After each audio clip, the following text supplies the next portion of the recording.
असीम मुनीर पाकिस्तानी सेना के अध्यक्ष। हालांकि ये बात अलग है कि फिलहाल वो लापता हैं, कोई तस्वीर कोई बयान उनका फिलहाल नहीं आ रहा है। कोई अगर आपको याद हो तो जिस वक्त पहलगाम 22 अप्रैल में हुआ उससे लगभग कुछ दिन पहले उन्होंने एक बयान दिया था टू नेशन थ्योरी की। उसने बात की थी, उस इंसान ने यही टू नेशन की थ्योरी की बात की थी जिन्ना ने।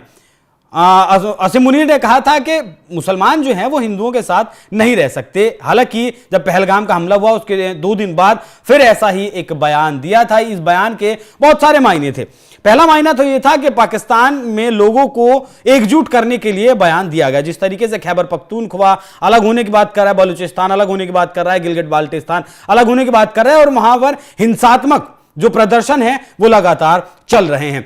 इसी को लेकर असदुद्दीन ओवैसी ने, जब पहलगाम का हमला हुआ था उसी पर असदुद्दीन ओवैसी का बयान आया था और देश को एकजुट रहने की उन्होंने बात कही थी और सरकार के साथ खड़ा रहने की बात कही थी। पाकिस्तान के आतंकवाद को पाकिस्तान को माकूल जवाब देने की बात कही थी। अब एक बार फिर से असदुद्दीन ओवैसी का बयान सामने आया था। ये जो बयान सामने आया था, ये जो असीम मुनीर ने बात कही थी, उसका पहला जो मायना निकाला गया वो तो ये था कि पाकिस्तान के मुसलमानों को एकजुट करने के लिए, और दूसरा मायना ये था कि कहीं ना कहीं असीम मुनीर का ये मानना था कि हिंदुस्तान में जो मुसलमान रहते हैं उनमें से कुछ लोगों के दिमाग में या फिर ज्यादातर लोगों के दिमाग में आज भी कहीं ना कहीं पाकिस्तान जिंदा है। और ये इस तरीके की हरकतें हम देखते भी हैं। जब भारत मैच हारता है या फिर पाकिस्तान मैच हारता है तो पाकिस्तान के समर्थन में नारेबाजी होती है। पाकिस्तान के झंडे को अगर यहां सड़क पर लगा दिया जाता है तो लोग उसे उठाते हैं। तो कहीं ना कहीं भारत के मुसलमानों में आज भी एक सॉफ्ट कॉर्नर पाकिस्तान के लिए है। और कश्मीर के बहुत सारे मुसलमान ऐसे हैं जो आज भी पाकिस्तान की खिलाफत नहीं करते, इतना बड़ा हमला होने के बावजूद भी। तो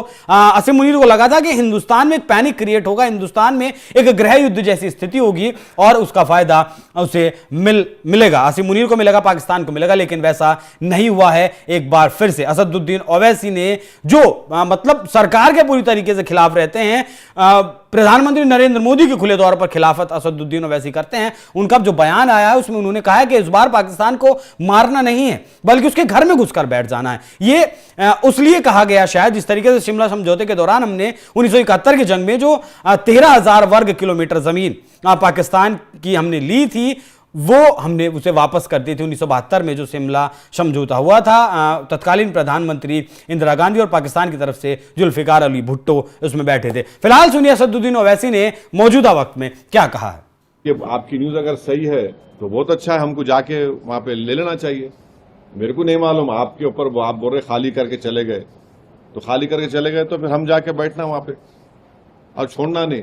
अब के बार अगर कुछ एक्शन ले रहे तो घर में घुस के बैठ जाना। घर में घुस के मारते बोले ना, अब घर में घुस के बैठ जाना, खत्म।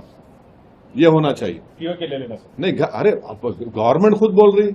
एक बात सुनिए, पीओके नहीं, पीओके का रेजोल्यूशन है पार्लियामेंट का, भारत की पार्लियामेंट का रेजोल्यूशन है, वो भारत का है बोल के। तो बीजेपी क्या बोलती, घर में घुस के बोले डैश डैश बोले, हम बोले घर में घुस के बैठ जाओ आप। ये खत्म होना है टेररिज्म, जो बार बार हर थोड़े दिन को ये जो टेररिज्म होता। आप देखिए हैदराबाद में लुम्बिनी पार्क का हुआ, दिलसुख नगर का हुआ। मैं एक शर्मा साहब को जानता हूं, तेलुगु के पंडित हैं, उन्होंने अपनी बेटी को खो दिए। कभी कभी आके मिलते मेरे दारुसलाम में, असद साहब मेरी बेटी याद आ रही मेरे को बोल। तेलुगु के पंडित अपनी नौजवान बच्चे भी खो दिए। आप 26/11 का हुआ, निजामाबाद की एक दुल्हन वो वीटी स्टेशन पे मारे गए जिसके हाथों में मेहंदी थी। पुलवामा हुआ, आपके उरी हुआ, आपके पठानकोट हुआ, रेसी हुआ लास्ट ईयर, वैष्णो देवी के पास 7 टूरिस्ट को मारे। तो आपके पास तो पूरे सब अपोजिशन पार्टीज गवर्नमेंट को बोल रहे कि इसका आप खत्म करो। तो असीम मुनीर टू नेशन थ्योरी, जिन्ना की थ्योरी पर काम करके जो कुछ हासिल करना चाहते थे वो तो वो हासिल नहीं कर पाए, लेकिन हिंदुस्तान से दुश्मनी उन्होंने जरूर, उस आदमी ने, मुल्ला असीम मुनीर ने, माफ कीजिएगा मतलब थोड़ा सम्मानित शब्द असीम मुनीर के लिए निकल जाता है, लेकिन मुल्ला असीम मुनीर को ये अब भारी पड़ने वाला है। वो तो गायब है ही, शहबाज शरीफ भी फिलहाल बिलबिलाए हुए हैं, ऐसे भी खबरें हैं कि बंकर में हैं, और ये जितने भी बड़े बड़े नेता हैं सबने अपनी फैमिलीज को लंदन में शिफ्ट कर दिया है, कहीं और देशों में भेज दिया है, क्योंकि हिंदुस्तान का जो इस बार बदला होगा वो पाकिस्तान सहन नहीं कर पाएगा। एक तरफ सिंधु नदी का पानी रोक दिया है, दूसरी तरफ वाटर में भी ब्लॉकेज लगाने की कोशिश में हिंदुस्तान फिलहाल है। तो पाकिस्तान अब बहुत बुरा गिर चुका है। एक तरफ अपने ही देश में उसके गृह युद्ध छिड़ गया, सभी मौके का फायदा उठाना चाहते हैं, और दूसरी तरफ हिंदुस्तान उससे इस बार जो बदला लेगा उसके बाद शायद दोबारा कभी हिंदुस्तान की तरफ पाकिस्तान आंख उठाकर देखने की हिमाकत नहीं करेगा। बाकी असदुद्दीन ओवैसी ने जो कुछ कहा उस पर आपकी क्या राय है, कमेंट कर जरूर बताइएगा। नमस्कार।